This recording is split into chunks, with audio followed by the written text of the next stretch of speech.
Hi, my name is Jules and you're welcome to my channel. In this video, I'll be taking us on how to make this crop bubble balloon top with elastic on the shoulder line and a high fitted waistband. I'm particularly in love with the waistband area of this top.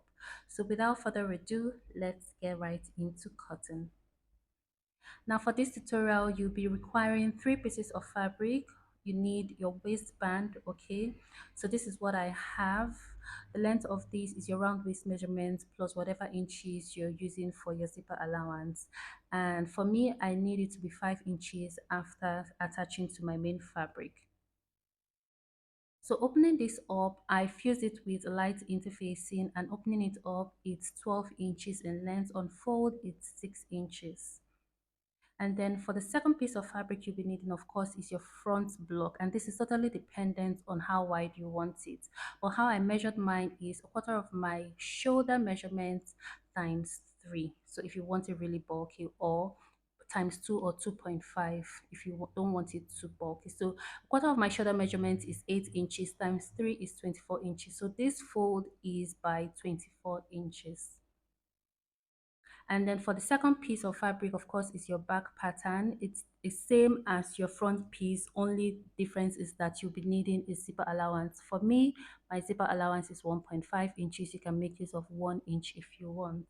Now, the length of my crop top is my half length, my shoulder to half length, which is 17 inches, and then 1.5 inches for stitching at the bottom and at the top. So whatever your half length measurement is, you can just cut that out, excluding your band width. First things first, I'm going to be taking my neck width. I'm working with 3.5 inches, and this is for both the front and the back. The back neck depth is 1.5 inches, and then the front neck depth is 3.5 inches. And then I'm just going to connect these lines.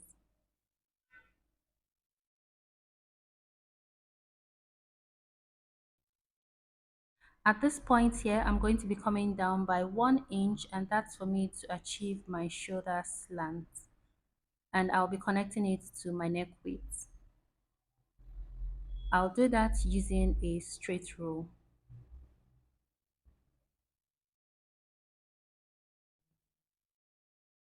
So for my sleeve opening, I'm going to be coming down 10 inches. I would need 1 inch for side seam and half of an inch to join the shoulder line.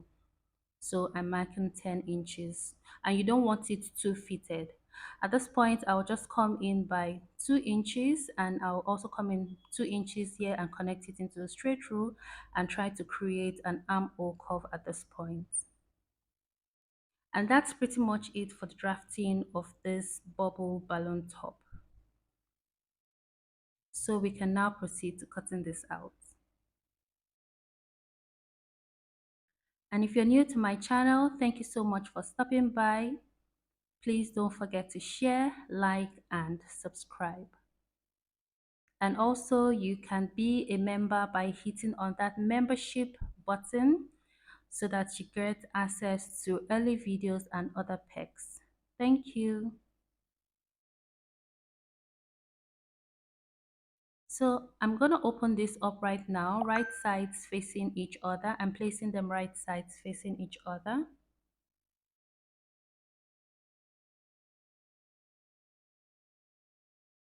I'll take this to my sewing machine now, making sure that everything aligns properly, and stitch the shoulder line using half of an inch. I will hem the sleeve using half of an inch and the side seam using 1 inch. I'll do that for this side, and I'll also do that for this side. After stitching, this is what I have. This is a side seam. I gave this a notch here so that the armhole area is relaxed.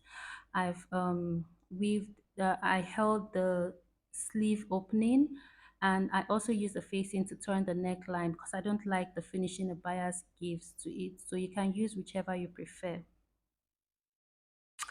And then now I'll be introducing our waistband. So there are different methods of attaching a waistband to either your skirt or your bottom. I want mine to be enclosed, being that I don't want to see any sewing allowance at the end of the day.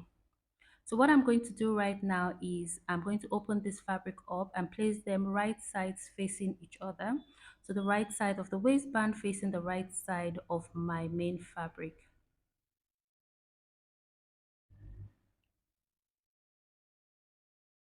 I gave this a notch so that I can tell the middle area. And so I'm just going to hold this down with a pin right here. I just flip this so that it's easy for me. It's still the same thing, the right side of the waistband facing the right side of the main fabric. So I'm holding this down at the middle, and then at the zipper allowance, I'm also going to be pinning both ends down at this point. And then I'm also pinning both ends down at this point as well.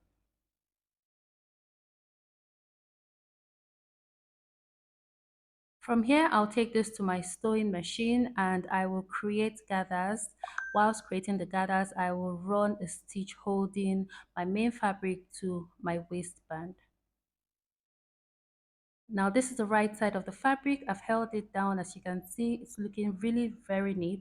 And this is the wrong side of the fabric. I had to trim down the seam allowance so it's not bulky when I enclose it. I folded in 1 inch, which was my allowance, so that my seam is encased in this. As you can see, it's neat at both the front and the back. So I'll take this to my sewing machine now, and then opening it up, I will run a stitch, making sure that when I'm running the stitch holds the waistband at the back as well. And after running the stitch, this is what we have. This is the right side of my fabric, and then this is the wrong side, so no seam allowance in sight. Like I said, I held the neckline with a facing. I also attached my zipper. And then for the sleeve area, I ironed open the seam. So I'm just turning this inside out now because we'll be working on elastic for the shoulder line. So make sure you iron open your seam. Measure whatever length you have there. For me, I have about 19.5 inches. I'm just going to divide this into two, and whatever you have here is what you're going to cut on your elastic, or you can make it longer than if you don't want too much gathers on your shoulder area. So I'm just going to cut out about 9.5 or 9.75 in two places for both the left and the right shoulder.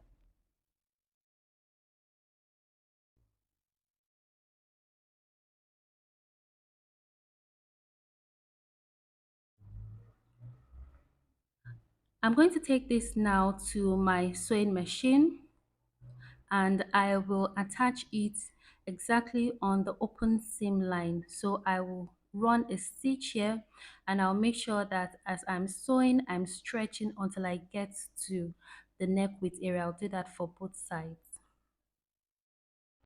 And this is the final result of our project. Thank you guys so much for watching till the end. Please don't forget to share, like, and subscribe. Till my next video. Bye.